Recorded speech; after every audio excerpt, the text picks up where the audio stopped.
সম্মানিত দর্শক শ্রোতা, আসসালামু আলাইকুম রহমতুল্লাহি ওয়া বারাকাতুহু। সংক্ষিপ্ত বিরতির পর আবারও কোরআন রিফ্লেকশনসের এই এপিসোডে আপনাদেরকে স্বাগতম। আমরা আলোচনা করছিলাম বনু ইসরাইলের উপর আল্লাহ রাব্বুল আলামিন যে নিয়ামত দান করেছিলেন এবং যে নিয়ামতের কথা আল্লাহ রাব্বুল আলামিন সূরাতুল বাকারায় আলোচনা করেছেন, সেগুলো একটা একটা করে আলোচনা করছিলাম।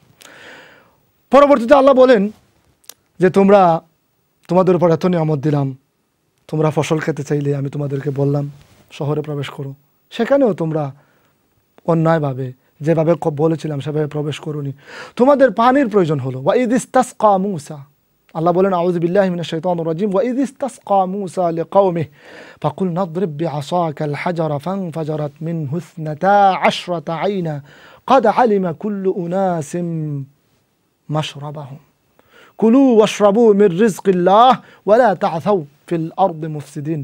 পানির প্রয়োজন পড়লো, তোমাদের নবী মুসা আলাইহিস সালামকে বললাম পাথরে আঘাত করো, পাথরে আঘাত হলো, অটোমেটিকলি 12টা নহর পানির প্রবাহিত হলো, যেখানে পানি ছিল না আগে। তোমরা সবাই তোমাদের নিজস্ব নহর তোমরা চিনে নিলে, এটা তো তোমাদের জন্য বড় একটা নিয়ামত।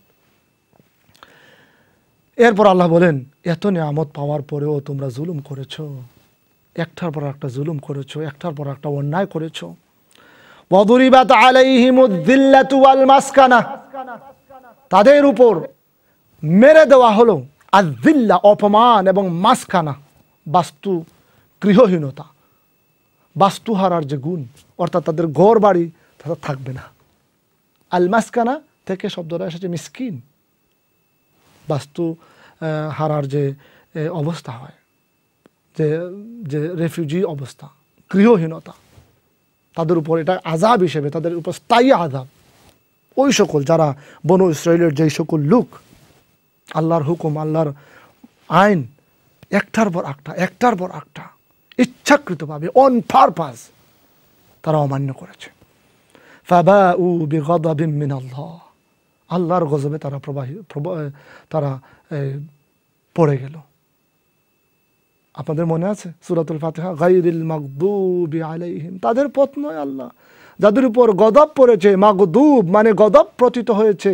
এখানে আল্লাহ বলেছেন ওই সকল লোক, বনু ইসরাইলের সবাই না, কিন্তু ওই সকল লোক যারা এই সকল কাজ করেছে, ইচ্ছা করে করে আল্লাহর হুকুমকে লঙ্ঘন করেছে। ফাবাউ বিগাদাবিন মিনাল্লাহ, আল্লাহর গজবে তারা পতিত হলো। কেন? তাদের কয়েকটা খারাপ গুণ ছিল, এর মধ্যে একটা হলো বড় পাপ ছিল। একটা হলো যালিকা বিআন্নাহুম কানু ইয়াকফুরুনা বিআয়াতিল্লাহ, আল্লাহর আয়াত, আল্লাহর নিয়ামতকেও আল্লাহর আয়াত বলা হয়। আসমান থেকে যে খাবার, পাথর থেকে যে পানির প্রবাহ, এরপরে সবগুলোকে একটার পর একটা তারা অস্বীকার করতে শুরু করলো। তারা যখন অস্বীকার করলো, কুফরি করলো এগুলোর সাথে, এগুলোর কদর করেনি, মর্যাদা দেয়নি। ওয়ায়াকতুলুনান নাবিয়্যিনা বিগাইরিল হক, আহা, কত নবীকেই না তারা হত্যা করলো।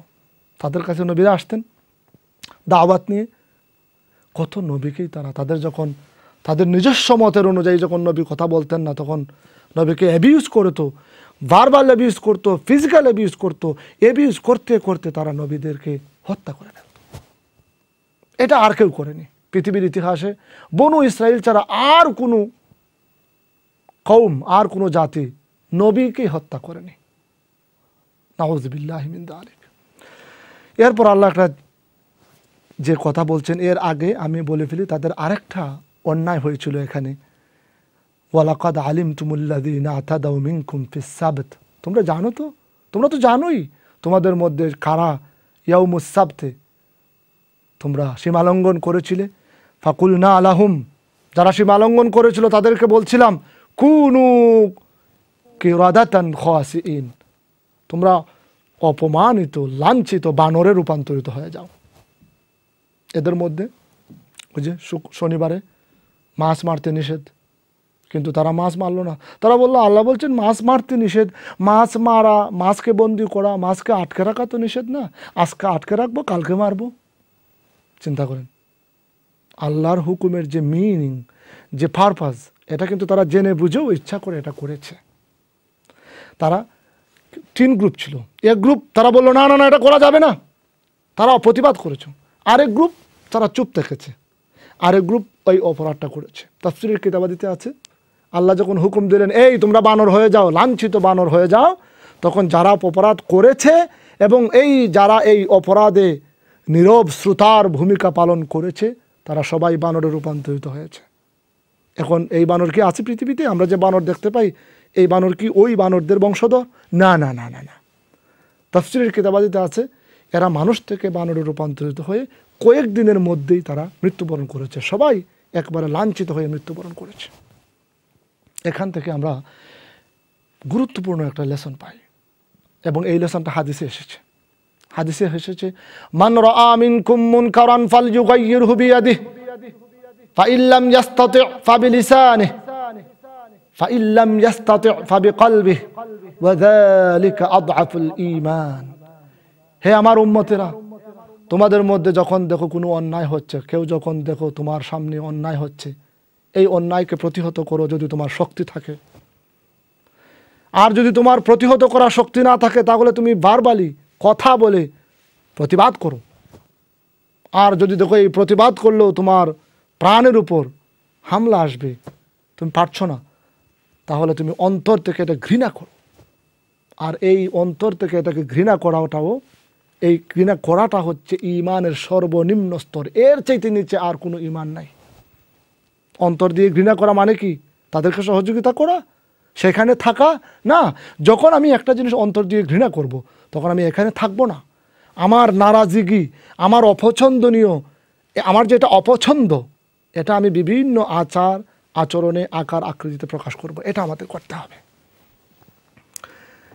এরপর একটা জেনারেল কথা, যে কোনো ব্যাকগ্রাউন্ডের মানুষ হোক, সে যখন ঈমান আনবে আল্লাহর কাছে সে প্রিয় পাত্র হয়ে যাবে। আল্লাহ বলছেন সূরাতুল বাকারার ৬২ নম্বর আয়াত, খুবই ফেমাস আয়াত, ইন্নাল্লাযীনা আমানু ওয়াল্লাযীনা হাদু ওয়ান নাসারা ওয়াস-সাবিঈনা মান আমানা বিল্লাহি ওয়াল ইয়াউমিল আখির من آمن بالله واليوم الآخر وعمل صالحا فلهم أجرهم عند ربهم ولا خوف عليهم ولا هم يحزنون। নিশ্চয়ই যারা ঈমান এনেছে এবং ওয়াল্লাযীনা হাদু যারা ইহুদি, ওয়ান নাসারা যারা নাসারা, ওয়াস-সাবিঈন এবং যারা সাবিঈন, এটা আর একটা ধর্ম, মান আমানা বিল্লাহ, তাদের মধ্য থেকে যারা ঈমান এনেছে। তো নবীর কাছে ঈমান আনার অর্থ কি? নবীর কাছে ঈমান আনার প্রথম শর্তই হলো নবীকে শেষ নবী হিসেবে মানা। এমন না যে আমি নাসারাও থাকলাম আর আল্লাহর উপর বিশ্বাস করলাম। ঈমান বিল্লাহ মানে তো আল্লাহকে এক মানা না। নবী মুহাম্মদুর রাসূলুল্লাহ সাল্লাল্লাহু আলাইহি ওয়াসাল্লামের সময়ে, অর্থাৎ এখন ঈমান আনার অর্থই হলো শুরু হবে নবী থেকে। নবী মুহাম্মদুর রাসূলুল্লাহকে রসুল হিসেবে মানা, আল্লাহ উনি যে লেসন আল্লাহর কাছ থেকে নিয়ে এসেছেন, যে শিক্ষা, সেই শিক্ষার আলোকে আল্লাহকে মানা, আল্লাহর উপর ঈমান আনা। ওয়াল ইয়াউমিল আখির, কিয়ামতের উপর বিশ্বাস করে যারা, ওয়া আমিলা সালিহান এবং যারা ভালো কাজ করে, ফালাহুম আজরুহুম ইনদা রাব্বিহিম, তাদের বিনিময় আছে তাদের রবের কাছে। ওয়ালা খাউফুন আলাইহিম ওয়ালা হুম ইয়াহজানুন, তাদের কোনো ভয় নেই, তাদের কোনো শঙ্কা নেই, তাদের কোনো টেনশন নেই। ওই যে সিরাতাল্লাযীনা আনআমতা আলাইহিম, তাদের পথ যাদের উপর আল্লাহ তুমি খুশি হয়েছ, এই সকল লোক কি আমানা বিল্লাহি ওয়া আমিলা ওয়াল ইয়াউমিল আখিরি ওয়া আমিলা সালিহা, নবীর শিক্ষার আলোকে আল্লাহর উপর বিশ্বাস এবং আমলে সালেহ করা। তো আমার ভাইরা, আল্লাহ রাব্বুল আলামিন এখানে বনু ইসরাইলকে বিভিন্ন নিয়ামতের কথা আলোচনা করেছেন। তাদের এই নিয়ামতের অস্বীকার করার কারণে তাদের উপর নেমে আসা আযাবের কথা বলেছেন। সর্বশেষ যেটা বলেছেন যে যারাই যেই ব্যাকগ্রাউন্ডের হোক না কেন, যেই ধর্মেরই হোক না কেন, যখন সেই নবী মুহাম্মদুর রাসূলুল্লাহ সাল্লাল্লাহু আলাইহি সাল্লামকে শেষ নবী হিসেবে স্বীকার করে আল্লাহর উপর বিশ্বাস করবে, সে একজন নিষ্পাপ বান্দা হয়ে যাবে। তাদের মৃত্যুর পর তার কোনো আর শঙ্কা থাকবে না, সে অবশ্যই জান্নাতে প্রবেশ করবে। লা খাউফুন আলাইহিম ওয়ালা হুম ইয়াহজানুন। দোয়া করি আল্লাহ আমাদের সবাইকে, যারা আপনারা দেখছি, যারা কথা বলছি, যারা এটার সাথে জড়িত সবাইকে লা খাউফুন আলাইহিম ওয়ালা হুম ইয়াহজানুন এর অন্তর্ভুক্ত করে ফেলুন। আল্লাহ আমাদেরকে কবুল করুন। আজকের কোরআন রিফ্লেকশনসের এই এপিসোডের সমাপ্তি এখানে টানতে হচ্ছে ইনশাআল্লাহ। ইনশাআল্লাহ দেখা হচ্ছে পরবর্তী এপিসোডে। আপনারা আমাদের সাথেই থাকবেন। কোরআনের আলোচনা, কোরআনকে আমরা বুঝি, কোরআনকে আমরা জানি, কোরআনকে মানি। আল্লাহ আমাদের তৌফিক দান করুন। আসসালামু আলাইকুম ওয়া রাহমাতুল্লাহি ওয়া বারাকাতুহু।